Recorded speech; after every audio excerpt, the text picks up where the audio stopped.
আসসালামু আলাইকুম। প্রিয় ওয়ালাইকুম আসসালাম। শ্রোতা, আজ 13ই জুন, বৃহস্পতিবার। প্রথম আলো উত্তর আমেরিকার জনপ্রিয় সাপ্তাহিক সম্প্রচার টক অফ দ্য উইক অনুষ্ঠানে আপনাদের স্বাগত জানাচ্ছি। আমি ফরিদা ইয়াসমিন। বরাবরের মতোই কারিগরি সহযোগিতায় আছেন আপনাদের সবার অতি প্রিয় মুখ এইচবি রিতা। আজ আমাদের সাথে আছেন কমিউনিটির অত্যন্ত শ্রদ্ধাভাজন পরিচিত মুখ মোহাম্মদ জয়নুল আবেদিন, আসসালামু আলাইকুম। যিনি 3 দশকের বেশি সময় ধরে কমিউনিটিকে নিরলসভাবে সেবা দিয়ে যাচ্ছেন।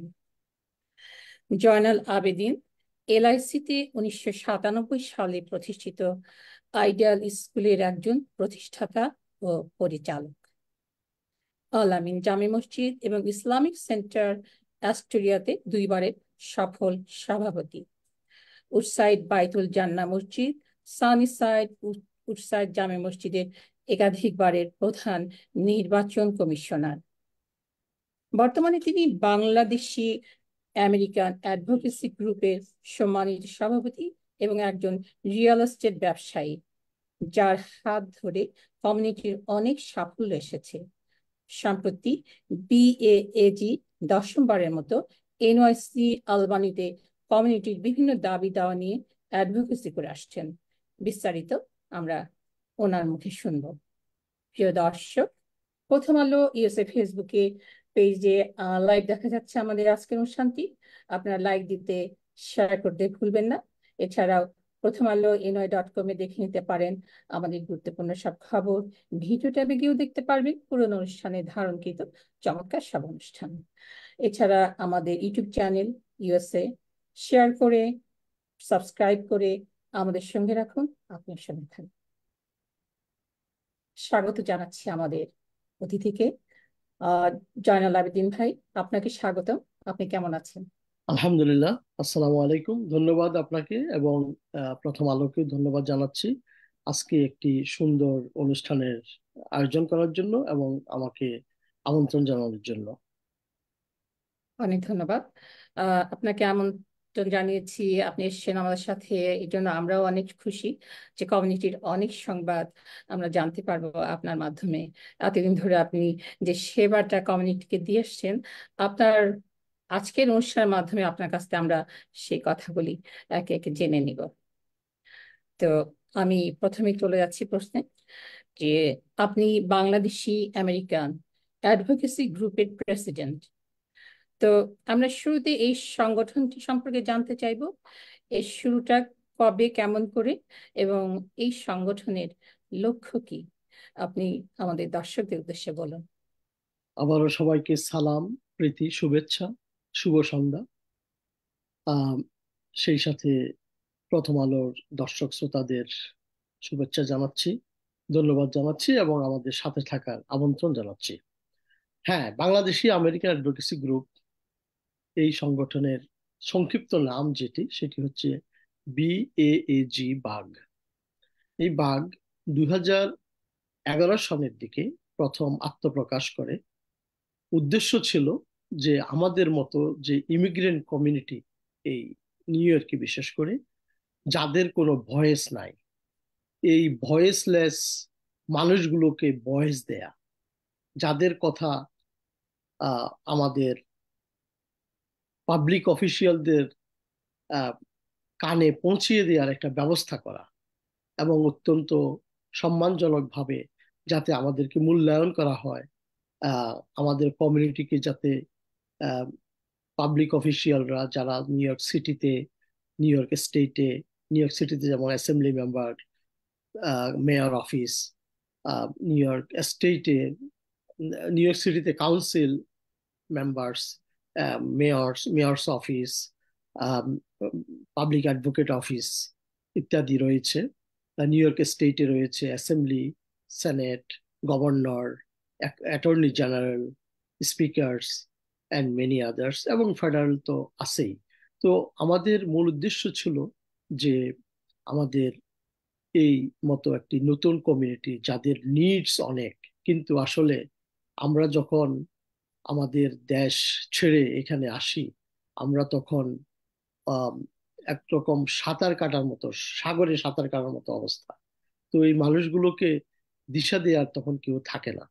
ফলে 2011 সালের দিকে আহ, কিছু ভাই, বাংলাদেশি কিছু প্রফেশনাল এই বাঘ ঘটানোর উদ্যোগ গ্রহণ করে, মূলত যে বিভিন্ন কার্যক্রমের মধ্য দিয়ে আমাদের কমিউনিটিকে মূলধারায়, আমাদের আগামী প্রজন্মকে মূলধারার সাথে সম্পৃক্ত করা, আমাদের কমিউনিটিকে মূলধারার সাথে সম্পৃক্ত করে আমাদের প্রয়োজনীয় যেসব দাবি দাওয়াগুলো আছে, আমাদের যেসব নিডস অ্যান্ড ডিজায়ার গুলো আছে কমিউনিটির, সেগুলো হুম। যাতে আমরা অত্যন্ত নিয়মতান্ত্রিক ভাবে আমাদের পাবলিক অফিসিয়ালদের কাছে তুলে ধরতে পারি, এবং আহ, তারা আমাদের এই কাজগুলো করতে পারেন এবং কমিউনিটিকে সম্পৃক্ত করতে পারেন। মূলত যে কথাটি আগেই বলছিলাম, ভয়েসলেস আমাদের এই কমিউনিটিকে, ইমিগ্রেন্ট কমিউনিটিকে ভয়েস দেয়া, এটা ছিল মূল উদ্দেশ্য।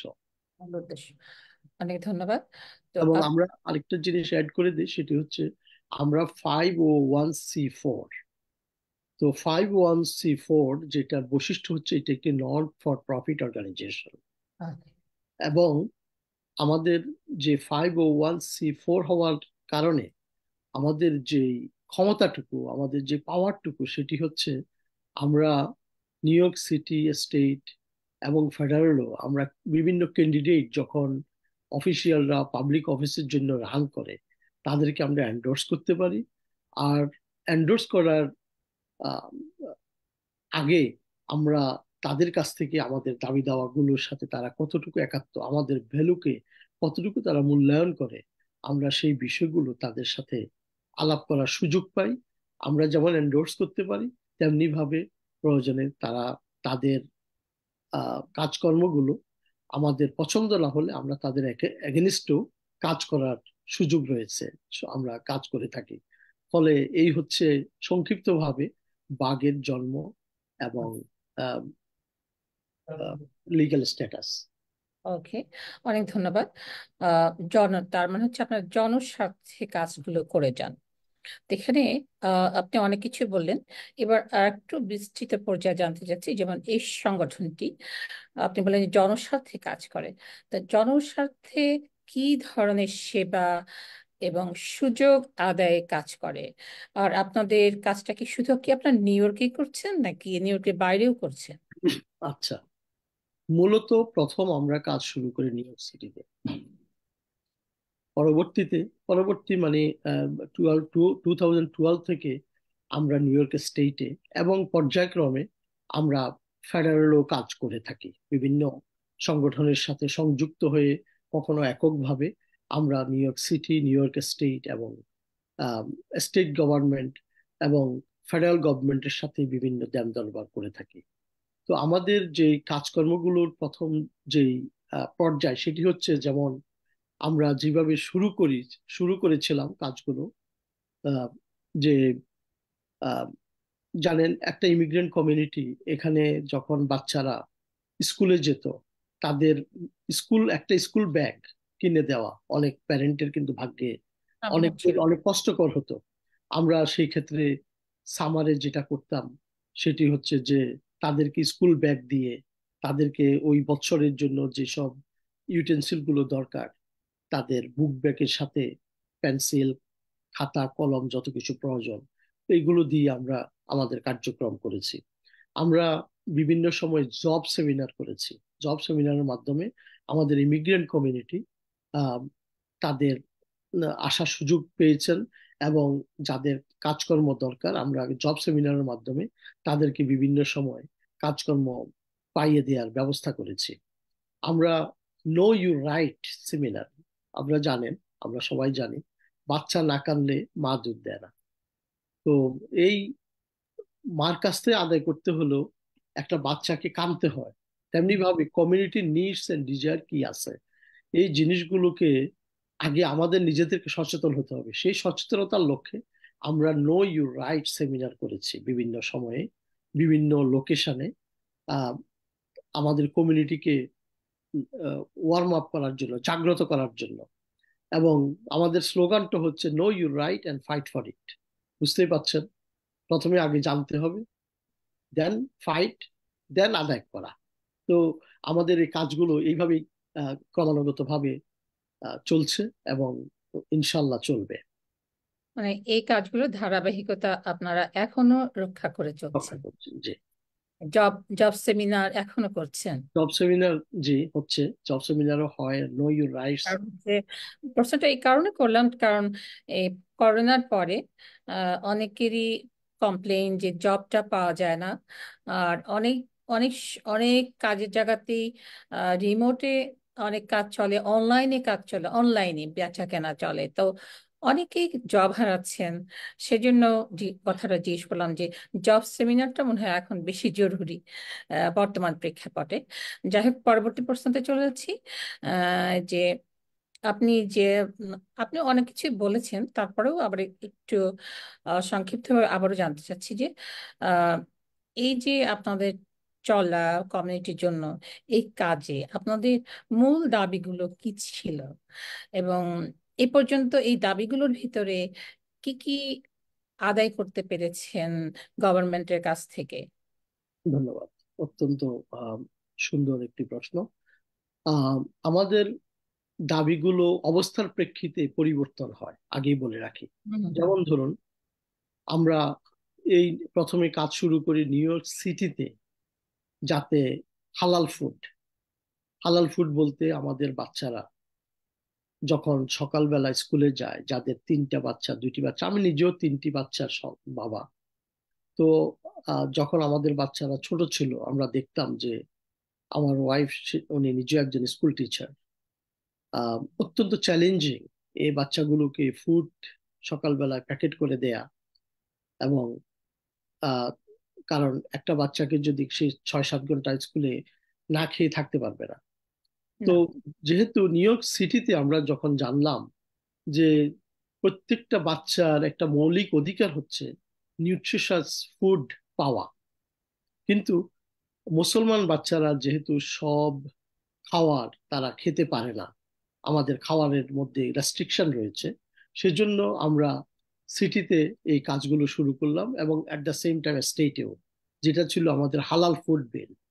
জি, জি। তো আপনারা জানেন যে আলহামদুলিল্লাহ 2014 সাল থেকে আমরা নিউ ইয়র্ক সিটিতে হালাল স্কুলগুলোতে হালাল ফুড পেয়ে আসছে, আমাদের বাচ্চারা সেটা সুবিধাটা পেয়ে আসছে। আমরা চাই আমাদের এই দাবিটা সারা স্টেটে, নিউ ইয়র্ক স্টেটে অন্তত বাস্তবায়িত হোক। আপনারা জানেন যে নিউ ইয়র্ক স্টেটে মুসলমানদের সংখ্যা প্রায় 1.5 মিলিয়ন, অত্যন্ত উল্লেখযোগ্য সংখ্যক মুসলমান। শুধু তো আমাদের সাউথ এশিয়ার না, মুসলমান সারা পৃথিবীর। ফলে এটা একটা বিরাট কমিউনিটি এবং জনসংখ্যার দিক থেকে হিসাব করলে দেখা যায় অ্যাবাউট 9% প্লাস। তো এই 9% প্লাস মানুষের যেসব দাবি দাওয়াগুলো, এটি একটি যৌক্তিক দাবি এবং এটা একটি অত্যন্ত আম, আশান্বিত হওয়ার মতো দাবি। সুতরাং এই 9% লোককে কোনো অবস্থায় স্টেট ডিসকাউন্ট করতে পারে না। ফলে আমরা আমাদের এই দাবিটা এখন, এই হালাল ফুডের এই দাবিটা আমরা সারা স্টেট ব্যাপী করার জন্য আহ, চেষ্টা করছি। নিউ ইয়র্ক সিটিতে বর্তমানে 104টা স্কুলে হালাল ফুড সার্ভ করা হচ্ছে। প্রথমে 6টা স্কুল দিয়ে শুরু হয়েছিল, পর্যায়ক্রমে বাড়তে বাড়তে 104টা স্কুলে বর্তমানে এটা চালু আছে। এবং এটা এখনো পাইলট প্রোগ্রাম হিসাবে আছে, যেটা আমরা পার্মানেন্ট চাই নিউ ইয়র্ক সিটিতে, এবং আশা করি ইনশাল্লাহ হয়ে যাবে। আহ, এবং আমরা সেই সাথে নিউ ইয়র্ক সারা সারা স্টেট ব্যাপী, যেহেতু 1.5 মিলিয়ন মুসলিম, তাদের বাচ্চারা ছড়িয়ে ছিটিয়ে সারা নিউ ইয়র্ক স্টেটে আছে, আমরা চাই যে নিউ ইয়র্ক স্টেটের প্রতিটি স্কুলে, যেখানে একটা সার্টেন পার্সেন্টেজ মুসলমান আছে, অবশ্যই যাতে সেখানে হালাল ফুড এবং কোশার ফুড সার্ভ করা হয়। আরেকটা জিনিস বলে রাখি, আমরা শুধু বাংলাদেশি কমিউনিটির জন্য কাজ করি না, আমাদের সাথে আমরা বিভিন্ন কমিউনিটির জন্য কাজ করি। যেমন কোশার ফুডের কথা বললাম, এই জি, কোশার জি। ফুডটা জুইশ ভাই বোনেরা তারা এনজয় করে। হুম। ফলে তাদেরকেও আমরা বাদ দেইনি। আমাদের যেমন দরকার তাদেরও দরকার, সেহেতু আমরা চাই হালাল এবং কোশার ফুডটা সারা স্টেট ব্যাপী বাস্তবায়িত হোক। এবং আম, যেটা আগেই বলছিলাম, হালাল এবং কোশার ফুড আমরা নিউ ইয়র্ক স্কুলগুলোতে 104টা স্কুলে বর্তমানে চালু আছে পাইলট প্রোগ্রাম হিসাবে। আমরা এই দাবিটাকে পূর্ণভাবে আইনগতভাবে বাস্তবায়ন চাই নিউ ইয়র্ক স্টেটে। আমরা যেই আরেকটি বিশেষ দাবিতে কাজ করছি সেটি হচ্ছে নিউ ইয়র্ক সিটিতে, আপনারা জানেন 2015 সালের খুব সম্ভবত মার্চ মাসে নিউ ইয়র্ক সিটির হাই স্কুলগুলোতে 2টা ঈদের হলিডে আমরা জি, বাস্তবায়িত করতে সক্ষম হই। এটা আমার মনে হয় এটা খুবই বড় একটা অ্যাচিভমেন্ট। জি, আলহামদুলিল্লাহ। আহ, বিল মেয়র বিল্ডর ব্লাজিও, যিনি কিছুদিন আগে উনি ওনার মেয়াদ শেষ করেছেন, উনি যখন ফার্স্ট রান করেন, এবং আমরা যেহেতু আগেই বলেছি, আমরা যখন ক্যান্ডিডেটদের সাথে ইন্টারভিউ করি তাদেরকে আমরা আমাদের দাবি দাওয়াগুলো আগে দিয়ে নেই, when they are candidate, not when they got elected. কারণ আমরা চাই যখন ইলেক্টেড হয়ে যাবে, ইলেকশন করার আগে আমরা তাদেরকে হেল্প করব টু বি ইলেক্টেড। যখন ইলেক্টেড হয়ে যাবে তারা আমাদের দাবি দাওয়াগুলোকে বাস্তবায়ন করবে। এটা হচ্ছে গিভ এন্ড টেক। তো জি, কারণ আমরা ওই ক্যান্ডিডেটের জন্য আমরা ভোট দিতে যাই, আমরা ভোটার রেজিস্ট্রেশন করি, আমরা তাদের জন্য ডোর নক করি, আমরা তাদের জন্য ফোন কল করি, আমরা বিভিন্ন সভা সমিতি করে মানুষকে তাদের যে ক্যান্ডিডেট গুলো আমাদেরকে সাপোর্ট করে, আমাদের ভ্যালুকে মূল্যায়ন করে, তাদেরকে আমরা সাপোর্ট করার জন্য অনুপ্রাণিত করি। সেহেতু we want that back afterwards when they get elected. তো হ্যাঁ, সেই হিসাবে বিল লাজিও যখন ইলেকশন, মানে উনি যখন মেয়র হিসাবে রান করেন, উনার কাছে আমরা অনেকগুলো দাবি দাওয়া পেশ করেছিলাম, এবং উনি স্কুল হলিডে এবং হালাল ফুডের ব্যাপারটা উনি কথা দিয়েছিলেন, এবং উনি এই কথাটা রেখেছেন যে স্কুল হলিডে, যে ঈদের 2 দিন ছুটি, যেটা আহ, অনেক আগেও কণ্ঠভোটে পাশ হয়েছিল, কিন্তু মেয়র ব্লুমবার্গ সেটাকে অ্যাপ্রুভ করেনি। কিন্তু বিল লাজিও যখন আসলো, আসার পরে উনি আমাদের এই নিউ ইয়র্ক সিটিতে হলিডেটা, ঈদ উল ফিতর এবং ঈদ উল আজহার 2 দিন ছুটি মঞ্জুর আহ, করেছে। আচ্ছা, মঞ্জুর করলেন। এখন আমরা চাই আমাদের এই দাবিটা, যেহেতু দেখেন শুধু নিউ ইয়র্ক সিটিকে নিয়ে তো নিউ ইয়র্ক স্টেট না, না, আমরা নিউ ইয়র্ক স্টেটের সচেতন নাগরিক।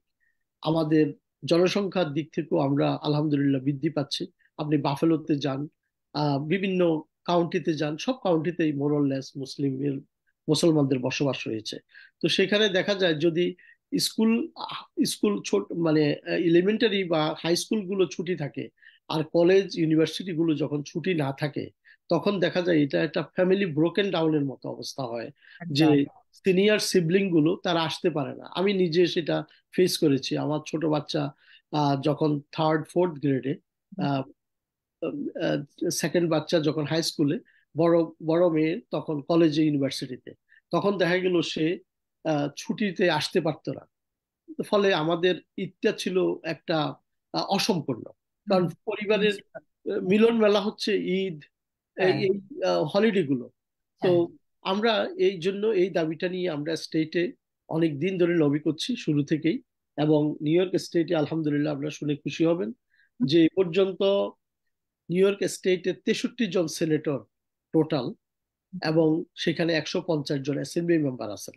তোর মধ্যে 27 জন সিনেটর এই পর্যন্ত আমাদের এই দাবির সাথে একাত্মতা ঘোষণা করেছে। তো ইনশাল্লাহ আমরা হাফ ক্রস করলেই আহ আমরা এই দাবিটা আদায় করতে পারবো ইনশাল্লাহ, আশা করি। এবং ইতিমধ্যে শুধু নিউ ইয়র্ক সিটি নয়, কিউনি, আপনারা জানেন সিটি হ্যাঁ, হ্যাঁ, ইউনিভার্সিটি অফ নিউ ইয়র্কে এই দাবিটা অলরেডি বাস্তবায়িত হয়েছে। আমরা চাই কিউনি সুনিতে, স্টেট ইউনিভার্সিটি গুলোতে, এবং মানে নিউ ইয়র্ক স্টেটের সম্পূর্ণ স্কুলগুলোতে, কলেজগুলোতে, যাতে আমরা ঈদের ছুটিটা এটা প্রায়। বাস্তবায়িত হয়, সেই জন্য আমরা কাজ করে যাচ্ছি। এবং অ্যাসেম্বলিতে আমাদের আহ, একজন আছে স্পন্সর, স্পন্সর হচ্ছে আহ, নাদের এস সাইগ, এবং হুম, সেখানে এই বিলের কো স্পন্সর আছে 49 জন, 50 জন, অর্থাৎ অল টুগেদার 51 আমাদের আহ, হয়ে গেছে ইনশাল্লাহ। এটা তো অনেক বড় অ্যাচিভমেন্ট, অনেক বড় অ্যাচিভমেন্ট। অনেক ধন্যবাদ খুব ভালো। আপনাকে। আপনার কাজগুলো শুনে আহ, আশা করছি, আমি তো বিমোহিত, যেগুলো জানলাম না সেগুলো জানতে পারলাম, এটা এবং হচ্ছে বাস্তবায়নের পথের কথা বললাম। দর্শক বাস্তবায়ন হয়েছে এমন একটা কথা বলি দর্শক তাহলে। শ্রোতা ওনারাও খুব আপ্লুত হচ্ছেন এগুলো শুনে। আপনি অনেক করেছেন, আরো করছেন। তো আমারও অনেকগুলো প্রশ্ন আছে। আমি এরপর আর যেটা প্রশ্নটা করছি আপনাকে, যে আপনি তো অনেক কিছু করেছেন, আরো করবেন, হ্যাঁ? তো এই যে কাজগুলো করা, যে কমিউনিটি যে সুবিধা পাচ্ছে, মানে স্কুলের কথা বললেন, ছুটিগুলির কথা বললেন, এছাড়াও আর কি কি কাজ করেছেন যেগুলো আমাদের কমিউনিটির সুবিধা পাচ্ছেন, এগুলো আসছি, বলবেন? সেটাই বলছিলাম যে ধন্যবাদ আবারও। তবে আমি আপনি যদিও বিনয়ের সাথে বলছি যে আমার কথা বলছেন, হুম। আসলে কাজগুলো কোনো অবস্থায় আমার পক্ষে সম্ভব হয়নি, এবং শুধু বাগের পক্ষেও সম্ভব না। আমি অলওয়েজ যে কথাটি বলি, আমাদের কমিউনিটির সর্বস্তরে সামাজিক সাংস্কৃতিক, এই যে আপনি আমার কথাটা কমিউনিটির কাছে নিয়ে আসছেন, প্রথম আলো আজকে নিয়ে আসলো, সংবাদপত্র থেকে শুরু করে টেলিভিশন থেকে শুরু করে যত ইলেকট্রনিক মিডিয়া, প্রিন্ট মিডিয়া, সবার প্রতি আমরা কৃতজ্ঞ। সমাজের প্রতিটি স্তরের প্রতিটি মানুষের কাছে কৃতজ্ঞ। তাদের সর্বাত্মক সহযোগিতা না থাকলে আমরা এতটুকু এগুতে পারতাম না। তো আমি এই জন্য আহ, আপনাকে আহ, উম, এই কথাটি আমি পাবলিকলি বলতে চাই যে আমরা সবার কাছে ঋণী, এবং সবাই আমরা একসাথে কাজ করেছি বলে আমাদের পক্ষে অনেক কিছু অ্যাচিভমেন্ট সম্ভব হয়েছে। এখন তো আগে দুইটি কথা বললাম, সেটি হচ্ছে যে দাবিগুলো হয়তো আমরা বাস্তবায়ন করতে পারবো, অলরেডি বাস্তবায়িত হয়েছে আলহামদুলিল্লাহ। এই যে আপনি হিজাব পরে আছেন, এইভাবে হিজাব পরে কাজে যাওয়া, টুপি পরে কাজে যাওয়া, দাড়ি রেখে কাজে যাওয়া, টারবান, এটা যারা শিখ সম্প্রদায় তারা টারবান পরে, টারবান পরে কাজে যাওয়া, এবং জুস যারা, তারা যে কিপা পরে, ওই কিপা পরে কাজে যাওয়া এক সময় নিউ ইয়র্ক স্টেটে বৈধ ছিল না। আ- একটা উদাহরণ দিলে বিষয়টি বুঝতে পারবেন, সেটি হলো যেই ভদ্রলোক 9/11-তে ট্রেন চালাচ্ছিলেন, আহ মিস্টার হান্টিংটন, উনি একজন শিখ ভদ্রলোক। উনি সেদিন নিউ ইয়র্ক সিটিকে একটা বিপর্যয়ের হাত থেকে বাঁচিয়েছিল ওই ট্রেনটাকে উল্টো দিকে চালিয়ে। পরবর্তীতে দেখা গেল টারবানের কারণে ওই ভদ্রলোক চাকরিচ্যুত হয়। তখন এই যে হিজাব বিল, যেটা গার্ব বিল, যেটা 2019 সনে অগাস্ট মাসে বিল গভর্নর কুমোর সাইনের মাধ্যমে আইনে পরিণত হয়, এই বিলটা শুরু থেকেই বাঘ কাজ করেছে, এবং এই আইনটা সম্পূর্ণভাবে বাস্তবায়িত হয়েছে আলহামদুলিল্লাহ। বর্তমানে নিউ ইয়র্ক স্টেটে হালাল মানে গার্ব বিল যেটা পাশ হয়েছে, হিজাব পরে দাড়ি রেখে টারবান পরে কাজ করা, টুপি পরে কিপরা পরে কাজ করা বৈধ, কোনো অবস্থায় কাউকে ডিসক্রিমিনেট করতে পারবে না। এটি হচ্ছে একটা অ্যাচিভমেন্ট। আচ্ছা। আমাদের অ্যাচিভমেন্টের মধ্যে আরো কিছু বলি, যে আমরা মিনিমাম ওয়েজ, যেমন যেহেতু আমাদের ইমিগ্রেন্ট কমিউনিটি, জি, জি। মিনিমাম আমরা যখন নতুন ভাবে এই দেশে আসি, তখন আমাদেরকে বিভিন্ন অড জব করতে হয়, এবং মিনিমাম ওয়েজের উপরে আমাদেরকে ডিপেন্ড করতে হতো। আমরা মিনিমাম ওয়েজটাকে রেজ করার জন্য বিভিন্ন সময় আন্দোলন করেছি, এবং আলহামদুলিল্লাহ আমরা সফলকামও হয়েছি। আলহামদুলিল্লাহ। আমরা আহ, যেমন সম্প্রতি 2023 সালে নিউ ইয়র্ক সিটিতে আপনারা জানেন যে আজান দেওয়ার জন্য, জি। আমরা এই কয়েকদিন আগে রমজান মাস গেল, হুম। রমজান মাসে আমরা আহ, আহ, শুক্রবারে আজান এবং প্রতিদিন মাগরিবের নামাজের আওয়াজ আজান শুনতে পেয়েছি, তাই না? আচ্ছা, এই এখানে আমার একটা প্রশ্ন। এই যে শুক্রবারের আজান আর প্রতিদিন আহ, ইফতারের আগে। ইফতারের আগে, এটা কি পুরো আজানটা নাকি জাস্ট কয়েকটা লাইন শুধু শোনা যেত? না না, পুরো পুরো আজান, পুরো আজান। কারণ এটা এটা রোজার আগে সময় আর হচ্ছে শুক্রবারে? রোজার সময় আপনি শুক্রবারে, শুক্রবারে সারা বছর, আর আচ্ছা, রোজার সময় হলো আপনার প্রতিদিন, একটা মাস প্রতি প্রতিদিন একটা মাস। ইফতারির আগে। জি। এটা একেবারে নিউ ইয়র্ক সিটিতে এখন এটি এটি আমরা এই দাবিটা আমরা এরিক আদম যখন রান করে তখন আমরা এনেছিলাম। আরো অনেকেই, যে কথাটি বলছি, কমিউনিটির বিভিন্ন সংগঠন, বিভিন্ন আহ, আহ, সংগঠন এই দাবিগুলো করে আসছে বিভিন্ন সময়ে।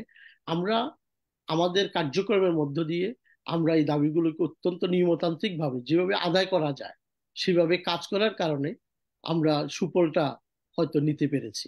আরেকটা জিনিস শুনে খুশি হবেন, জি, জি। আপনারা জানেন যে বর্তমানে বাংলাদেশি বংশোদ্ভূত একজন মুসলমান জাজ, যিনি ফেডারেলে জাজ হিসাবে নিয়োগ পেয়েছেন। উনি মুসলমানদের মধ্যে সেকেন্ড জাজ।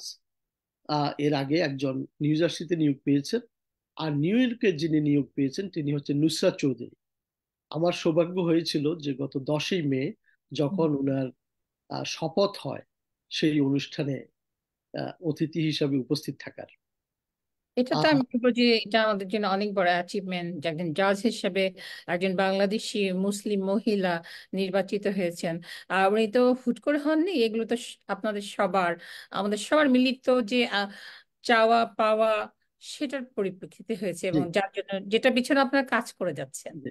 উনার যখন উনাকে যখন আমরা জানতে পারলাম যে আমাদের কমিউনিটিতে এই ধরনের একজন উপযুক্ত ফেডারেল জাজ হওয়ার মতো জি একজন জি। উপযুক্ত মানুষ আছেন, তখন আমরা বাংলাদেশি আমেরিকান অ্যাডভোকেসি গ্রুপের পক্ষ থেকে 2022 সালের 6ই জুন খুব সম্ভবত প্রথম আমরা সেনেটর চাকসুমার এবং গিলিব্রেন্টকে চিঠি লিখি। এবং পর্যায়ক্রমে আমরা বিভিন্ন সময় শুধু চিঠি লিখে ক্ষান্ত হই নাই, আমরা বিভিন্ন সময় তাদের অফিসে যোগাযোগ করেছি, ফিজিক্যালি দেখা করেছি, এবং তাদেরকে আমাদের বিভিন্ন মিটিং গুলোতে চাকসুমার এসেছিলেন, যিনি বর্তমানে হাউসের মেজরিটি লিডার, উনি আমাদের ইফতার পার্টিতে এসেছেন। তো বিভিন্ন সময় আমরা আহ, আমাদের দাবিগুলো যেহেতু খুব যৌক্তিক দাবি, এবং তারাও চায় যে একজন ইমিগ্রেন্ট কমিউনিটির এবং যোগ্য যিনি আমাদের ভ্যালুকে মূল্যায়ন করবেন, আমেরিকান ভ্যালুকে মূল্যায়ন করবেন, এই ধরনের একজন জাজকে নিয়োগ দেওয়া। ফাইনালি আলহামদুলিল্লাহ আহ, গত বছরের আগস্ট অথবা সেপ্টেম্বর মাসে উনার কনফার্মেশনটা হয় ফেডারেল, মানে রি- যেটা শুনানির মাধ্যমে যেটা কনফার্মটা হয়, এবং গত 10ই মে উনি শপথ গ্রহণ করেন। তো আমি, আমার অনুভূতিটা হচ্ছে যখন আহ দেখছিলাম যে অনেকগুলো জাজ, বিভিন্ন বর্ণ, বিভিন্ন সাদা কালো থেকে শুরু করে বিভিন্ন ধর্ম বর্ণের আহ জাজদের মাঝে বাংলাদেশি একজন জাজ সবার মাঝে সেই জাজের ড্রেসটা পরে বসে আছেন। সত্যি আমি অত্যন্ত আপ্লুত নিজেকে অনুভব করেছি এবং গর্ববোধ করেছি যে বাংলাদেশকে তো ওয়ার্ল্ডের মানচিত্রে দেখা যায় না। সেদিন আমার কাছে মনে হয়েছে যে বাংলাদেশকে নিউ ইয়র্ক স্টেট এবং আমেরিকার ফেডারেল জাজের আহ, যেই মানচিত্র সেখানে প্রস্ফুটিত ভাবে দেখা যাচ্ছে। এটা এটা বাঙালি হিসাবে, মুসলমান হিসেবে আমাদের জন্য অনেক বড় বিজয়, অনেক গর্ব, অনেক বড়। অনেক অনেক। গর্বের। এবং আমরা তার এই চলার পথ যাতে সহজ হয় শুভকামনা করছি। এবং তিনি আমার মাধ্যমে বাংলাদেশি প্রত্যেককে ধন্যবাদ এবং কৃতজ্ঞতা জানিয়েছেন নুসরাত চৌধুরী। অনেক ধন্যবাদ, অনেক ধন্যবাদ ভাইয়া। অনেক কিছু জানলাম। আমি আশা করছি যে আমাদের দর্শক যারা আছেন এবং পরেও যারা দেখবেন, তারা নিশ্চয়ই সমৃদ্ধ হবেন এইগুলো জেনে। কারণ আমারও, আপনি যে কথাগুলো বললেন, আমিও এত কিছু জানতাম না। আর এত ডিটেলস আপনি বললেন, সেটা তো আসলে জানার প্রশ্নই আসে না। এই জন্যই আসলে আমরা আমাদের মানে সপ্তাহে আমরা একটা টক টক শো করি, আমাদের কমিউনিটির জন্য যারা কাজ করছেন, আরো করবেন, এগুলো জানার জন্য আসলে আপনাদেরকে আমরা আহ্বান করি। অনেক ধন্যবাদ। আমি পরবর্তী প্রশ্নে চলে যাচ্ছি। আমি যদি ভুল করে না থাকি, তো আপনি সম্ভবত 35 বছর যাবত কাজ করে যাচ্ছেন, তাই না? তো এই কাজ করতে গিয়ে আপনি অনেক সফলতা পেয়েছেন, আর আপনার পরিকল্পনা আছে, হ্যাঁ? তো এর ভেতরে যে কমিউনিটিতে কি কি সুযোগে আরো অভাব রয়েছে বলে আপনি মনে করেন, যা নিয়ে আমাদের কাউকে না কাউকে আরো সক্রিয় থাকতে হবে, আপনি এখন করছেন, পরবর্তী জেনারেশন আসবে। তো আপনি কি মনে করেন যে আরো কি কি অভাব আছে, যেগুলো আমাদের সুযোগের অভাবে আমরা পাচ্ছি না, বা পরবর্তীতে কাউকে না কাউকে সেগুলো যে সক্রিয় হতে হবে, সেই জায়গাগুলোতে একটু আলোকপাত করেন প্লিজ। আপনাকে ধন্যবাদ আবারও। যে আমরা আরো কয়েকটি বিল নিয়ে এখন স্টেট লেভেলে মানে দেন দরবার করছি, যেটা আমরা, আপনারা জানেন গত 21শে মে ছিল বাংলাদেশি আমেরিকান অ্যাডভোকেসি গ্রুপের 10th অ্যাডভোকেসি ডে। আচ্ছা। বুঝতে হ্যাঁ। পারছেন, 10th অ্যাডভোকেসি ডে ফিজিক্যালি। এবং আচ্ছা। প্যান্ডামিকের মধ্যে আমরা দুইবার অ্যাডভোকেসি করেছি, সেই কথাটি আমি পরে বলবো। তো আমাদের আরো দাবির মধ্যে যেগুলো আছে, যেমন establish the new York Muslim advisory council. আমরা এটা চাই যে নিউ ইয়র্ক স্টেটে যাতে মুসলিম অ্যাডভাইজরি কাউন্সিলটা এস্টাবলিশ করা হয়।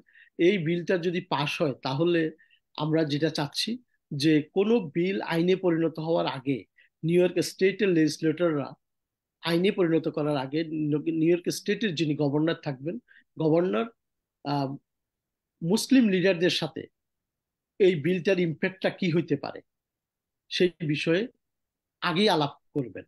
আলাপ করার পরে আমাদের কাছ থেকে ইনপুটটা নিয়ে যদি সেটি পরবর্তীতে আইনে বাস্তবায়িত হয়, তাহলে আহ, আমরা বিভিন্ন আব্রাহামিক রিলিজিয়নের যারা লোকজন আছে আমরা দেখছি তাদের ইনপুটটা নেওয়া হয়। ফলে একটি আইন বাস্তবায়িত হলে বা করতে গেলে দেখা যায় যে সেখানে অনেক আওয়ার্স তারা আহ, খাচ্ছেন, এবং পরবর্তীতে দেখা গেল যে এই আইনটার ফলে ফলে একটা কমিউনিটি যেটা ক্ষতিগ্রস্ত হচ্ছে। তো আমরা নিজেরাও যাতে ক্ষতিগ্রস্ত না হই এবং স্টেটও যাতে তাদের আইনটা করার ফলে তারাও যাতে উপকৃত হয়, এইটাকে বাস্তবায়ন করার জন্য আমরা চাই একটা মুসলিম অ্যাডভাইজারি কাউন্সিল নিউ ইয়র্ক স্টেটে করা। আমরা আরেকটা বিলের উপরে কাজ করছি, সেটি হচ্ছে end the funding of Israeli settler violence, যেটি বিল হিসাবে এসছে এবং যেটার নাম হচ্ছে নট অন আওয়ার ডাইম। আমরা জানেন যারা 501(c) এর মাধ্যমে যে ট্যাক্স ব্রেকটা পাওয়া যায় বা ট্যাক্সের যে একটা লুফল আছে, এই লুফলটাকে ইউজ করে দেখা যায় একটি কমিউনিটি বা বিভিন্ন কমিউনিটি এই পয়সাটা নিয়ে যাচ্ছে এই ইউএস এর বাইরে। আমরা ইউএস এর সিটিজেন হিসেবে আমাদের এটি দাবি যে আমাদের পয়সাটা কোথায় যাচ্ছে, কারা ট্যাক্স ব্রেক পাচ্ছে, কি কারণে পাচ্ছে, এই আহ, এই লুফলটা যাতে না থাকে আমরা যাতে জানতে পারি। এই বিলটার উদ্দেশ্য হবে সেটা, যাতে আহ, আমাদের এই পয়সাগুলো নিয়ে তারা ইসরায়েলে ওই স্যাটেলাইটদের তাদের ঘর বাড়িগুলোকে ভেঙে একটা বিশেষ গোষ্ঠীকে জায়গা করে দিতে না পারে। এরপরে আমরা আরেকটি বিলের উপরে কাজ করছি, সেটি হচ্ছে আপনারা জানেন যে গত 10ই 7ই অক্টোবর আনফর্চুনেটলি যেটি মিডল ইস্টে প্যালেস্টাইন এবং ইসরায়েলের মধ্যে যে যুদ্ধটা সংগঠিত হচ্ছে, এই যুদ্ধের ফলে আমাদের ছেলেমেয়েরা নিউ ইয়র্ক সহ সারা ইউনাইটেড স্টেটসে তারা নিগৃহীত হচ্ছে পুলিশ কর্তৃক। তো আমরা সেটাকে যাতে কমবেট করা যায় সেজন্য আমাদের একটি বিল আছে, সেটি হচ্ছে combating anti Palestinian racism and Islamophobia, Islamophobia on college campuses, safeguarding the rights and safety of students on new York college campus. যেহেতু আমরা নিউ ইয়র্ক স্টেটে কাজ করছি, আমরা নিউ ইয়র্ক স্টেটকে ফোকাস করছি যাতে নিউ ইয়র্ক স্টেটের আমাদের রিগার্ডলেস অফ মুসলিম নন মুসলিম যারাই তাদের দাবি দাওয়া নিয়ে কথা বলছে তাদেরকে যাতে নিগৃহীত না করে, তাদেরকে যাতে কোনো ধরনের পানিশমেন্ট না দেওয়া হয়, তারা যাতে তাদের কথা বলার মৌলিক অধিকারটুকু পায় ক্যাম্পাসে, এবং ক্যাম্পাসের বাইরে কোনো স্টুডেন্ট যাতে হয়রানির শিকার না হয়। এবং ইসলামোফিয়ার মাধ্যমে আহ, একটা আমাদের এই গোষ্ঠীটাকে, আমাদের মুসলমান জাতিকে নিগৃহীত করা হচ্ছে বিভিন্ন সময়ে, আমরা সেটা দেখে থাকি। এই যাতে করতে না পারে, এটার যাতে আহ নিরসন হয়, আমরা সেজন্য কাজ করে যাচ্ছি। আমরা আরেকটি বিষয় কাজ করে যাচ্ছি, সেটা হলো অল্টারনেটিভ ফাইন্যান্স ইনভেস্টমেন্ট বন্ড। আপনারা জানেন যে finance investment bond state investment bond বাজারে ছাড়ে এবং সেখানে এর এগেনস্টে তারা একটা ইন্টারেস্ট দিয়ে থাকে, অত্যন্ত লোভনীয় ইন্টারেস্ট। কিন্তু মুসলমান সম্প্রদায় যেহেতু ইন্টারেস্টের সাথে সম্পৃক্ত হওয়া আমাদের ধর্মীয় একটা বাধা আছে, সেই কারণে আমরা চাই যে অনেক মুসলমান এখানে ওই বন্ডে টাকাটা ইনভেস্ট না করে দেশের বাইরে কোথাও ইনভেস্ট করছে। ফলে আমাদের ইউএসএ এবং নিউ ইয়র্ক স্টেট কি হচ্ছে, ট্যাক্সের যে রেভিনিউটা আসতো সেখান থেকে বঞ্চিত হচ্ছে। আমরা চাই যে এমন একটা বন্ড বাজারে ছাড়া হোক যেখানে সুদ থাকবে না, প্রফিট থাকবে। তাহলে মুসলমানদের যেই পয়সাটা বিভিন্ন দেশে ইনভেস্ট হচ্ছে বন্ডের মাধ্যমে, সেই টাকাটা নিউ ইয়র্ক স্টেটে ইনভেস্ট হবে এবং তার প্রেক্ষিতে জেনারেশনাল একটা বন্ডের মাধ্যমে ওয়েলথ, জেনারেশনাল যে ওয়েলথটা সেটা গড়ার একটা সুযোগ আসবে। তারপরে আরেকটি বিষয় আমরা কাজ করছি, সেটা হচ্ছে ব্যাংকিং হোয়াইল মুসলিম। ব্যাংকিং হোয়াইল মুসলিম আমরা জানি, আপনারা সবাই জানেন যে 9/11-এর ঘটনার পরে দেখা যায় অনেক মুসলমান নাম হলেই মুসলিম নন মুসলিম অ্যালাইক, আহ বিশেষ করে মুসলমানরা এই অসুবিধার সম্মুখীন হয়েছেন যে তাদের ব্যাংক অ্যাকাউন্ট ঠিকই আছে, কিন্তু একটা সময় দেখা গেল যে ওনাদের ব্যালেন্সটা দিয়ে চেকটা পাঠিয়ে দিল আর জানিয়ে দিল আপনার অ্যাকাউন্টটা ক্লোজ করা হয়েছে উইদাউট এনি রিজন। এটাও আমাদের আহ, নাগরিক হিসাবে একটি মৌলিক অধিকার যে কোনো ব্যাংকের সাথে লেনদেন করা।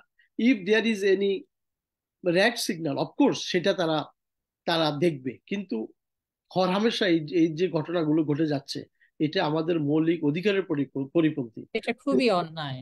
যে অন্যায়, সেহেতু আমরা আমরা এই ব্যাংকিং হোয়াইল মুসলিম এই বিলটার মাধ্যমে, এটা এখনো ড্রাফটিং পর্যায়ে আছে, এখনো বিল হিসাবে হাউজে আসেনি, তো আমরা এটার উপরে কাজ করছি যে যাতে কাউকে প্রপার এক্সপ্লেনেশন না দিয়ে কোনো অবস্থায় ব্যাংকিং এর ক্ষেত্রে কোনো ধরনের বাধা দেয়া না হয়, সেটার জন্য আমরা কাজ করছি। তো মূলত, এবং যে কথাটি আগেই বলছিলাম, আহ, আমাদের যে দাবি দাওয়াগুলো অবস্থার প্রেক্ষিতে সেগুলো চেঞ্জ হয়। যেমন আমরা 2021 সালের আগেও জানতাম না যে একজন ফেডারেল জাজ আমাদের মধ্যে উপযুক্ত আছেন।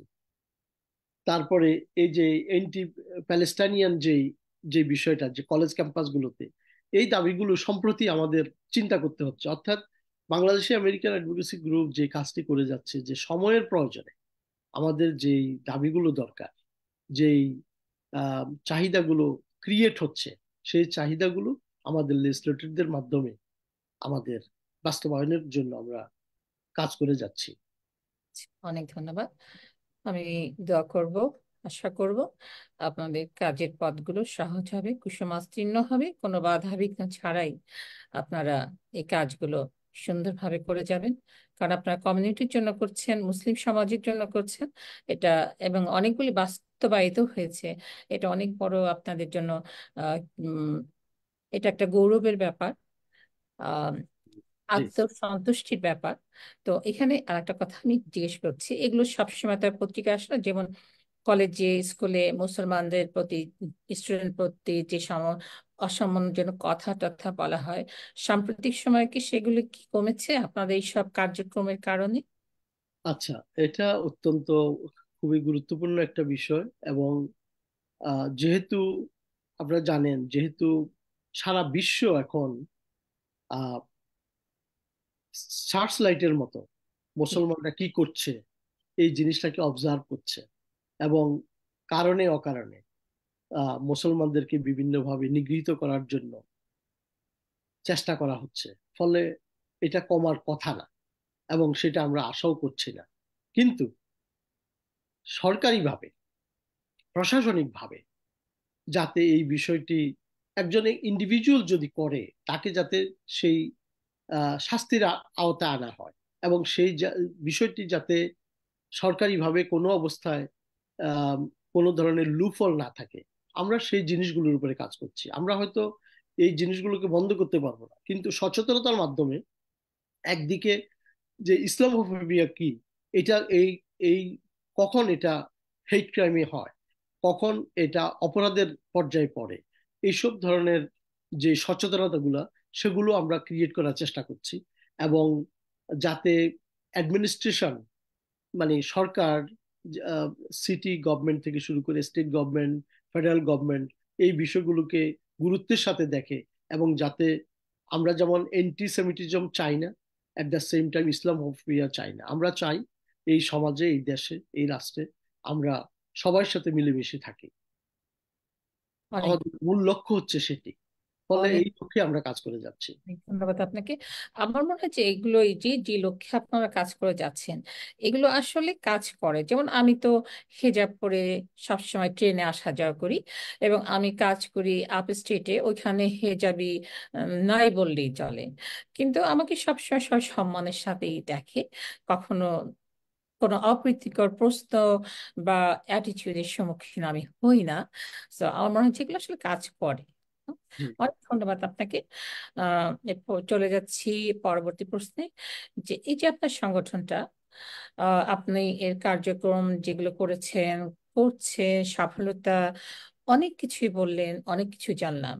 তারপরেও আমি জানতে চাচ্ছি যে স্পেসিফিক ভাবে, যে নির্দিষ্ট করে, যে এই ভবিষ্যৎ পরিকল্পনাটা ঠিক আপনার কি, আরো কি কি কাজ নিয়ে আপনি ভবিষ্যতের পথে এগিয়ে যেতে চাচ্ছেন? ধন্যবাদ। এই যে কথাগুলো বললাম, আমাদের যে অনেকগুলো দাবি দাওয়া আমরা কাজ করছি, কিছু কিছু ইতিমধ্যে বাস্তবায়িত হয়েছে, কিছু কিছু আংশিক বাস্তবায়িত হয়েছে। যেগুলো বাস্তবায়িত হয়েছে আলহামদুলিল্লাহ, আর যেগুলো আংশিক বাস্তবায়িত হয়েছে আমরা সেগুলো যাতে পূর্ণভাবে বাস্তবায়িত হয়। একটি বিষয়কে আইনে পরিণত করা, একটা দাবি শুরু থেকে শেষ পর্যন্ত আদায় করে আনা, এটি ঠিক। অনেক সময় সাপেক্ষ ব্যাপার, এবং অনেক ধৈর্যের ব্যাপার, এবং অনেক সাধনার ব্যাপার। তো যেগুলো আংশিক বাস্তবায়িত হয়েছে, আমরা সেগুলো যাতে বাস্তবায়িত হয় পূর্ণভাবে, এবং কন্টিনিউটি যাতে পর্যায়ক্রমে ধরে রাখে, তাই না? পর্যায়ক্রমে যাতে নিউ ইয়র্ক স্টেটকে একটা রোল মডেল হিসেবে ধরে ইউনাইটেড স্টেটস এর রেস্ট অফ দ্য স্টেট গুলো যাতে সেটা অনুসরণ করতে পারে, আমরা পর্যায়ক্রমে সেই কাজগুলোও করব। এবং যেই যে কথাটি আগেও বলছিলাম, যে আমাদের সময়ের প্রয়োজনে যখন যেই বিষয়টি আমাদের সামনে আসবে, আমরা সেগুলো নিয়ে কমিউনিটির সাথে আমরা কাজ করে যাব।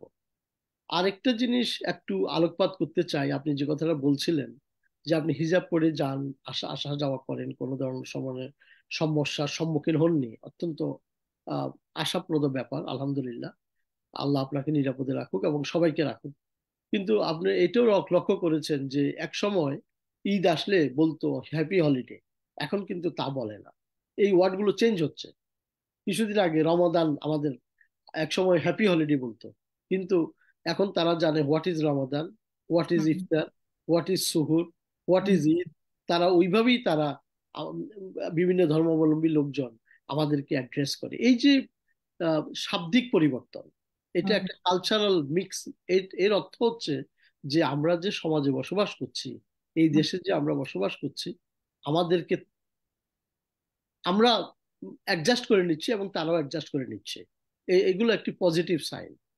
আর যে বিষয়টি বলবো, যে এই পথ পাড়ি দেয়া মানে সমাজের জন্য কাজ করা যারাই করেন, অনেকে বলে থাকেন যে বাংলাদেশিদের মধ্যে 400-র অধিক সংগঠন আসলে আছে, কিন্তু আমি অত্যন্ত আশাবাদী যে সংগঠনগুলো থাকার কারণে এই কাজগুলো করা সহজ হচ্ছে। আমরা নেতৃত্বকে খুঁজে পাচ্ছি, না হয় কিন্তু খুঁজে পাওয়া যেত না। কারণ সংগঠন যারা করে তারা তো আর লুকিয়ে থাকতে পারে না। তারা অটোমেটিক্যালি সমাজে আহ, এবং সংগঠন যারা করে অত্যন্ত ত্যাগ স্বীকার করেই করে। ফলে অবশ্যই। আমি খুবই আশাবাদী যে আমাদের যে ভাইব্রেন্ট কমিউনিটি, এই Bangladeshi community as a whole, অত্যন্ত ভাইব্রেন্ট কমিউনিটি, এবং আমাদের আগামী প্রজন্ম যারা, আমাদের ছেলে মেয়েরা স্কুল কলেজ ইউনিভার্সিটিতে যাচ্ছে, লেখাপড়ার দিক থেকে আলহামদুলিল্লাহ আমি 3 সন্তানের জনক। আমি নিজেই নিজের পরিচয়টা দিচ্ছি, আমার বড় মেয়ে ইতিমধ্যেই সে একজন অ্যাটর্নি, এবং সে কর্পোরেট লয়ার হিসেবে কাজ ওনার করছে। নামটা? ওর নাম হচ্ছে সুবা তাসনিম। সুবাত সুবা আছে। তাসনিম আমার মেজো মেয়ে সম্প্রতি মাস্টার্স করলো। সে হলো ইন্টারন্যাশনাল রিলেশনসে মাস্টার্স করলো বস্টন ইউনিভার্সিটি থেকে এই বছরে। আর ছেলে এখনো 3rd ইয়ার ইউনিভার্সিটিতে। তো আমি যে কথা বলছিলাম যে আমাদের বাচ্চারা আলহামদুলিল্লাহ আহ এগিয়ে যাচ্ছে, কিন্তু আমরা চাই তারা যাতে সম্মানের সাথে আগামী দিনে এই যে New York City, New York state, ফেডারেলের যেসব কি পয়েন্টগুলো আছে, যাতে তারা সেখানে বসতে পারে, নেতৃত্ব দিতে পারে। আমরা আজকে প্রেসিডেন্টের জন্য যাচ্ছি, আম, আমরা আজকে কাউন্সিলম্যানদের কাছে যাচ্ছি, আমরা অ্যাসেম্বলি মেম্বার, স্টেট সেনেটরদের কাছে যাচ্ছি, কংগ্রেসম্যানদের কাছে যাচ্ছি, ফেডারেলের কংগ্রেসম্যানদের কাছে যাচ্ছি, সেনেটরদের কাছে যাচ্ছি। আমরা চাই আমাদের সন্তানেরা, আমাদের আগামী প্রজন্ম, তারা যাতে ওই সিটগুলো দখল করে। এটা হচ্ছে আমাদের লক্ষ্য। এই যে ব্রিজটা ইয়ং জেনারেশন এবং আহ, যে আমাদের এই নিউ ইয়র্ক স্টেট তথা ইউএস এর যে পলিটিক্যাল যে মেশিনটা আছে, এদের মধ্যে একটা সংযোগ স্থাপনের জন্য বাদ বদ্ধপরিকর আমরা সেই কাজগুলো করে যাচ্ছি। আপনারা যদি শুনে খুশি হবেন যে সম্প্রতি আমরা যখন আহ, দশম অ্যাডভোকেসি ডেতে গেলাম, সেখানে প্রতিবারের মতো আমাদেরকে পাঁচজন, তিনজন স্টেট সেনেটর, দুইজন অ্যাসেম্বলি মেম্বার, তারা আমাদেরকে অভ্যর্থনা জানালো। এবং সেখানে আমাদেরকে একটা রুম অ্যাসাইন করা হয়, অ্যাসাইন করে দেয়া হয়, সেটা আমাদের কন্ট্রোল রুম। সেখানে আমরা এই বছর 55 লেজিসলেটরের সাথে আমরা সরাসরি মিটিং করার সুযোগ পেয়েছি। প্লাস আমাদের সুযোগ হয়েছে স্পিকারের, সেনেট মেজরিটি লিডার এবং minority leader, speaker, attorney general এবং গভর্নরের অফিস এসে আমাদেরকে আমাদের কন্ট্রোল রুমে দেখা করেছে। তো এই যে বিষয়গুলো। অনেক এবং বড় আরেকটি অ্যাচিভমেন্ট। আরেকটি অত্যন্ত সুখের খবর হচ্ছে যে অনেক সময় হয়ে ওঠে না, কিন্তু এইবার আমরা যেটা করতে পেরেছি, যে নিউ ইয়র্ক স্টেট অ্যাসেম্বলিতে সেদিন কোরআন তেলাওয়াতের মাধ্যমে তাদের অ্যাসেম্বলি অধিবেশন শুরু হয়েছে। এবং সেখানে আমাদের যিনি ইমাম ছিলেন, ইমাম ডক্টর আনসারুল করিম আজহারি, উনি সুরা আহ, আহ, আসর, সুরা আসরটা উনি তেলাওয়াত করলেন। এবং সেই তেলাওয়াত থেকে শুরু করে 4 মিনিট উনি ইংরেজিতে কোরআন, তাওরাত এবং ইনজিল, এই তিনটা কনটেক্সটে যে সময়ের প্রয়োজনে আমাদের কি করা প্রয়োজন, এই বিষয়টা যখন ব্যাখ্যা করছিলেন, অধিবেশনের 150 assembly members along with speaker, অধিবেশনের সভাপতি এবং অন্যান্যরা, হল ভর্তি আহ, লোকজন পুরাটা সময় দাঁড়িয়ে এই কথাগুলো শুনেছে। এখন বুঝতে পারছেন যে আহ, তখন আমরা মানুষের অবস্থা বা আহ, কেমন লাগে। তো এই যে দাওয়াতের যে একটা বিষয়, যে আমরা এটা অনেক একটা আবেগের জায়গাও। আবেগের জায়গা, আমরা বুঝাতে চাই এই যে আমরাও সমাজকে সুন্দর কিছু দিতে চাই, তোমরা আমাদেরকে গ্রহণ করে নাও, আমরা তোমাদেরকে গ্রহণ করতে প্রস্তুত। এই হচ্ছে আমাদের মেসেজ। এবং যে কথাটি আগে বলছিলাম, যে know your right first hmm. Of all, and then fight for it. যে বাচ্চা না কানলে যেমনি ভাবে মা দুধ দেয় না, আমরাও আমাদের দাবিগুলো আদায় করতে পারবো না ততক্ষণ পর্যন্ত, যতক্ষণ পর্যন্ত আমরা আমরা আমাদের চাইবো দাবির না। উপরে সচেতন না হব। হ্যাঁ, আমরা আমাদেরকে সচেতন, জানতে হবে আমাদের অধিকারটা। Exactly, exactly. এবং আমাদের আগামী প্রজন্মকে, আমাদের ছেলে মেয়েগুলোকে আমাদের ধর্ম সংস্কৃতির সাথে যেমন ভাবে সম্পৃক্ত রাখতে হবে, অ্যাট দ্য সেম টাইম তাদেরকে বুঝাতে হবে যে এই দেশ আমাদের দেশ, আমরা এই দেশে আছি, এই দেশকে আমাদের ভালোবাসতে হবে, আমরা এই দেশের জন্য দোয়া করতে হবে, এই দেশকে যাতে আল্লাহ মানে ভিতর এবং বাহিরের সব শত্রু থেকে হেফাজত করে। এটা আমাদের উপরে একটি অন্যতম একটা দায়িত্ব। আমি এই মেসেজটা দিতে চাই। এবং অ্যাট দ্য সেম টাইম আমাদের আগামী প্রজন্ম যাতে আমাদের ধর্মীয় এবং সংস্কৃতির পাশাপাশি এই দেশের যেই মূল চালিকা শক্তি, সেখানে যাতে তারা আরোহণ করতে পারে, যেতে পারে। শুধু কলেজ ইউনিভার্সিটিগুলোতে ভালো রেজাল্ট করলে হবে না। কলেজ ইউনিভার্সিটিতে ভালো রেজাল্ট করতে হবে অবশ্যই। একজন ভালো নাগরিক হওয়া মানে কি, একজন ভালো নাগরিক হতে হবে যে যেই ধর্মই প্র্যাকটিস করুক তাকে সেই ধর্ম প্র্যাকটিস করুক, অ্যাট দ্য সেম টাইম সে যাতে একজন ভালো নাগরিক হয়, আমরা সেটি করতে হবে। এবং সেটার জন্য আমাদের কমিউনিটির প্রচেষ্টা আছে, থাকবে, এবং আরো চালিয়ে যেতে হবে আমাদের এই কাজ। এবং তাদেরকে বিশেষ করে মূল ধারায় আমরা যাতে সম্পৃক্ত করতে পারি, প্রত্যেকের অবস্থান থেকে সাহায্য করা লাগবে, তাদেরকে সেটাই এগিয়ে দিতে হবে, সবচেয়ে বড় কথা। এগিয়ে দিতে হবে। অনেক ধন্যবাদ আপনাকে। আমি এখানে একটা কথা বলতে চাই, যেমন আপনার কথাকে আমি খুবই শ্রদ্ধা করছি এই কারণে, একটা প্রধান কারণ যে আপনি বললেন যে এই দেশকে, এই দেশটা আমাদের দেশ, আপনি এই দেশে নাগরিক, এই দেশে বাস করছেন, এই দেশে কাজ করছেন। সো আপনি এই দেশের উন্নতির জন্য এবং এই দেশে যাতে আমাদের ছেলে মেয়েরা সুন্দরভাবে থাকতে পারে সেই অনুভূতির জায়গা থেকে কথা বললেন। অনেকেই আমরা এই দেশে বাস করি, এদেশে খাই, এদেশে চাকরি করি, কিন্তু আমরা দেশ ভাবি না, এটা দেশ ভাবি আমাদের বাংলাদেশকেই। তো এই দেশের উন্নতির কথা আমরা কিন্তু বলি না সহজে। কিন্তু আপনি শুধু মুসলমানদের জন্য না, শুধু বাঙালিদের জন্য না, আপনি দেশের জন্য বললেন। এই জিনিসটা অবশ্যই মানে খুবই প্রশংসার দাবি রাখে। এ আপনার প্রতি শ্রদ্ধা আমার আরো কয়েকগুণ বেড়ে গেল যে আপনি শুধু মুসলমান না, আপনি এই দেশের জন্য করেন। এটা খুবই একটা মানে জরুরি এবং কথা। কারণ এই দেশে বাস করি আমরা, যদি এই দেশের উন্নতির জন্য কাজ না করি, এই দেশের জন্য নিজেদেরকে যোগ্য করে না তুলি, তাহলে তো আমরা আসলে এই দেশে টিকতে পারবো না। না, না, সম্ভব না। তাই না? আমরা মুসলমান হিসেবেই বলেন, বাঙালি হিসেবেই বলেন, আমরা কিন্তু কোনোভাবেই নিজেরা মাথা উঁচু করে দাঁড়াতে পারবো না। শুধু যখন ভাববো যে না, এই দেশটাও আমার, এই দেশের জন্য আমার কিছু করতে হবে, আমি শুধু আমার ধর্ম নিয়ে করব, কিন্তু আমি ভাববো যে এই দেশটা আমার না, তাহলে কিন্তু আমার সেই ধর্মটাও কিন্তু এই দেশে প্রথিত হবে না, আমরা যাযাবরী থেকে যাব। এই প্রসঙ্গে আমি আরেকটি কথা বলতে চাই, সেটি হচ্ছে যে আপনারা জানেন যে আগামীকাল থেকে 15 তারিখ থেকে ভোটের যে অ্যাবসেন্টি ভোট শুরু হতে যাচ্ছে, এবং 26 তারিখে ভোট হবে, নভেম্বরে ভোট আসতেছে। অর্থাৎ ভোট মানে কি?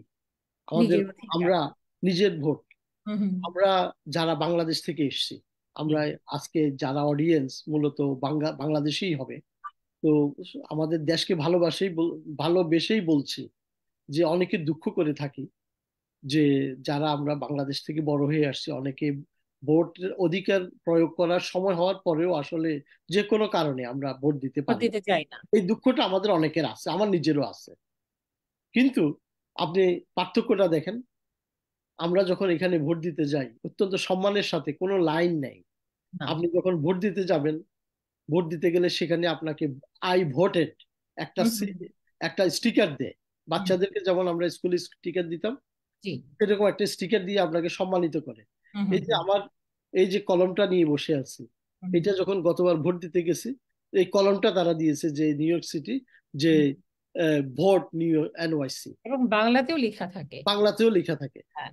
তারপরে এই যে বিষয়টা যে ভোট এখন আমাদেরকে শুধু কেবল এই দেশে বসবাস করলে হবে না, আমাদের বসবাসের সাথে সাথে আমাদের অস্তিত্বের প্রমাণ দিতে হবে আমরা যে এই দেশে প্রেজেন্ট আছি। কিভাবে হ্যাঁ। সেটা হবে? আমি যদি কালকে রাস্তায় গিয়ে চিৎকার দেই, জিন্দাবাদ দেই, এতে আমার প্রমাণ হবে না। প্রমাণ হবে তখন যখন কোনো ইলেকশন আসে। প্রথমত আমি যখন ভোটার হয়ে যাব, আমি যখন সিটিজেন হব, উই মাস্ট রেজিস্টার। আমি সবাইকে বলছি, বিনয়ের সাথে বলছি, একেবারে মানে সবিনয়ে বলছি, আবারও বলছি যে যারাই ভোটার আছেন, যারাই সিটিজেন আছেন, সবাই রিগার্ডলেস অফ পার্টি অ্যাফিলিয়েশন, আপনি চুজ আপনার পার্টি, আপনি ডেমোক্রেট করেন, রিপাবলিক করেন, আপনি ইন্ডিপেন্ডেন্ট করেন, আপনি whatever you like, just go and register, number one. এবং যখনই ইলেকশন আসে, don't sleep around, don't hang around in your house, আপনি ভোট দিতে যাবেন। কারণ আপনি যদি ভোট দিতে না যান, বোঝা যাচ্ছে যে ইউ আর নট হিয়ার। এবং আমরা যে যাদের কথা বলছি আজকে, যে যাদের কথা বলছি যে অ্যাসেম্বলিতেই আমাদেরকে 50-51 জন অ্যাসেম্বলি মেম্বার সাপোর্ট করছে, সেনেটে 27-28 জন অ্যাসেম্বলি মেম্বার অলরেডি সাপোর্ট করতেছে। আশা করছি যে, যেমন গার্ল বিলটা যখন পাশ হলো তখন 63 জন অ্যাসেম্বলি মেম্বার আমাদের বিলটাকে সাপোর্ট করে পাশ করছেন, there was no one vote against us. তাহলে বুঝে গেল কি, এই যে তারা সাপোর্ট করবে কখন, যখন দেখবে যে আমাদের দ্বারা তাদের উপকার হচ্ছে। পলিটিশিয়ানরা কি চায়? পলিটিশিয়ান আমরা অংশগ্রহণ করছি পলিটিশিয়ানরা পরবর্তীতে। তাদের জন্য সহজ কাজ হলো আমরা কাউকে দাওয়াত দিলাম আর তাদের সাথে ছবি তুললাম। আসলে এতে আমার সমাজ উপকৃত হচ্ছে না। এতে আমি মনে সুখ করতে পারি যে অমুক পলিটিশিয়ানের সাথে আমার ছবি আছে, নট মোর দ্যান দ্যাট। আমাদেরকে সম্পর্ক উন্নয়ন করতে হবে। আমি বলছি না যে দাওয়াত দিবেন না, ডোন্ট টেক মি রং। আমি যেটা বলছি সেটা হচ্ছে সম্পর্ক উন্নয়নটাকে আমাদের কাজে লাগাইতে হবে। আমাদের আমাদের যাতে অংশগ্রহণ টেবিলে করতে জায়গা হয়, রাইট, যখন কোনো ডিসিশন মেকিং হবে সেখানে যাতে আমাদের জায়গা হয়, we must secure our seat. এই সিটটা সিকিউর করতে হলে first we have to register, and then we have to go out and vote. Exactly. এই জিনিসটা যদি যতক্ষণ আমরা না নাম্বার করবো। ওয়ান মানে অধিকারের নাম্বার ওয়ান থিং হচ্ছে ভোট প্রয়োগ করা, যে ভোট আমি প্রয়োগ। সিটিজেন, আমার অধিকার, আমি রাষ্ট্রপতি নির্বাচন করব, আমি সেনেটর নির্বাচিত করব, এটা হচ্ছে আমার অধিকার, এবং এই অধিকারটাকে জানান দেয় হচ্ছে আমার ভোটে অংশগ্রহণ করা। অনেক ধন্যবাদ আপনাকে, অনেক ধন্যবাদ। আপনার ফ্যামিলি সম্পর্কে আমরা জানলাম, তারা সুন্দরভাবে এগিয়ে যাচ্ছেন। দোয়া করি আপনি সুস্থ থাকবেন, ভালো থাকবেন, এবং আপনার ফ্যামিলি সুন্দরভাবে এগিয়ে যাবে। আপনার ইচ্ছা মতো সবকিছু আরো সুন্দরভাবে হবে। কমিউনিটির জন্য আপনি আরো অনেক কাজ করবেন, আপনি দীর্ঘ জীবন লাভ করবেন, এই দোয়া করছি। তো প্রিয় দর্শক, আমরা এতক্ষণ অনেক জরুরি সব আলোচনা করলাম জনাব জয়নুল আবেদিনের কাছ থেকে, আমরা অনেক কিছু জানলাম, কিন্তু আমাদের সময় শেষ হয়ে এসেছে। তো নিশ্চয়ই আমরা ওনাকে নিয়ে আবার আরো একদিন বসবো, আমরা আরো নতুন নতুন কথা শুনবো। ইনশাল্লাহ। আর প্রিয় দর্শক, আবারও বলছি, আমাদের অনুষ্ঠানটি লাইক দিয়ে শেয়ার করে সঙ্গে থাকুন, সঙ্গে রাখুন, আমরা অনুপ্রাণিত হব। প্রথম আলো NOA.com ওয়েবসাইটে গিয়ে ভিডিও ট্যাবে ক্লিক করলে দেখতে পাবেন আমাদের পুরানো এবং বিনোদনমূলক সব অনুষ্ঠান। সাবস্ক্রাইব করতে ভুলবেন না। প্রিয় দর্শক, আসছে বৃহস্পতিবার আবারও দেখা হবে টক অব দ্য উইক অনুষ্ঠানে অন্য কোনো অতিথির সাথে। সে পর্যন্ত ভালো থাকুন, জীবনানন্দের হোক, ভালোবাসার হোক। শুভরাত্রি। ধন্যবাদ এবং ঈদ মোবারক।